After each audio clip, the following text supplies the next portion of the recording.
Hello friends, last video में हमने DNA के कंपोनेंट्स के बारे में पढ़ा था कि डीएनए में फॉस्फेट ग्रुप प्रेजेंट होता है, पेंटोज शुगर होती है, नाइट्रोजनस बेस होता है, ठीक है। न्यूक्लियोसाइड कैसे होता है, न्यूक्लियोटाइड में क्या क्या कंपोनेंट होते हैं, ये सब हमने पढ़ा था। और अब हम पढ़ेंगे double helical model of DNA, ठीक है। तो डबल हेलिकल मॉडल जो था डीएनए का, वो हमें वाटसन एंड क्रिक ने दिया था। और डीएनए को सबसे पहले आइसोलेट किया था फ्रेडरिक मैशर ने 1869 में, ठीक है। और ये है डीएनए का डबल हेलिकल मॉडल। दो बेस पेयर के बीच में जो डिस्टेंस है वो होता है 0.34 नैनोमीटर, और जो इसका डायमीटर है, ठीक है, वो है 2 नैनोमीटर। पूरा एक हेलिक्स का जो डिस्टेंस है वो है 3.4 नैनोमीटर, ठीक है। पूरा एक हेलिक्स जो है 3.4 नैनोमीटर का है, और दो बेस पेयर के बीच में 0.34 नैनोमीटर का डिस्टेंस है। तो अगर हमें अम, ये पता लगाना है कि एक हेलिक्स में कितने बेस पेयर प्रेजेंट है, तो हम क्या करेंगे, सिंपली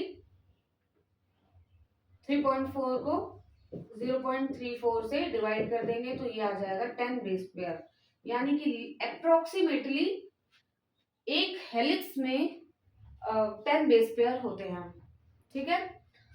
अब हम पढ़ेंगे चार्गफ्स रूल के बारे में। ये रूल क्या कहता है, ये कहता है कि एडेनिन प्लस थायमिन अपॉन में साइटोसिन प्लस ग्वानिन, इसकी जो कंसेंट्रेशन है वो कांस्टेंट होती है, ठीक है। ये इसका मतलब है कि एडेनाइन का जो परसेंटेज है डीएनए में वो सेम होता है थायमिन के परसेंटेज से, और साइटोसिन का जो परसेंटेज है वो सेम होता है एकदम ग्वानिन के परसेंटेज से, ठीक है। जैसे कि फॉर एग्जांपल एडेनाइन हमें गिवन है 15%, ठीक है। Then find the value of cytosine. Cytosine का कंसेंट्रेशन कितना परसेंटेज होगा, ये कैसे पता लगाएंगे, तो सिंपल है, एडेनाइन थायमिन के इक्वल होता है। यानी कि एडेनाइन हमें 15% गिवन है, तो थायमिन भी कितना होगा, 15%। बचा 70%। अब 70 को हम 2 से डिवाइड कर देंगे तो 35, यानी कि साइटोसिन 35 होगा, 35%।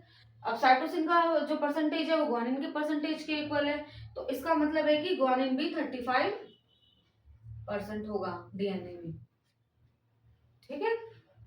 आई होप आपको ये कंसेप्ट क्लियर हो गया हो। Thank you.